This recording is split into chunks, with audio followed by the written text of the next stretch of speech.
హల్లెలూయా. దేవుని పరిశుద్ధ నామమునకు స్తోత్రం కలుగునుగాక. కీర్తనల గ్రంథము 105వ అధ్యాయము 3వ వచనంలో మనం చూసినట్టయితే, యెహోవాను వెదుకువారు హృదయమందు సంతోషించుదురుగాక. ఆమేన్. హల్లెలూయా.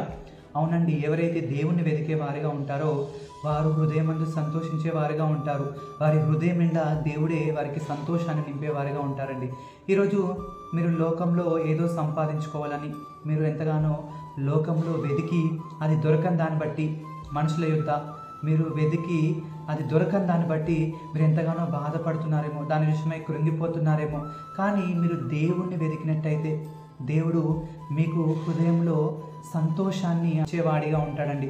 అదేవిధంగా మీకు ఏదైతే అవస్థలు ఉన్నాయో, మీరు ఏమైతే వెతుకుతున్నారో అవి కూడా మీకు దయచేసేవాడిగా ఉంటాడు. కాబట్టి మొదటగా మీరు దేవుణ్ణి వెతకండి, ఆయన నీతిని వెతకండి. అప్పుడు దేవుడు మీకు సమస్తమును అనుగ్రహిస్తాడు.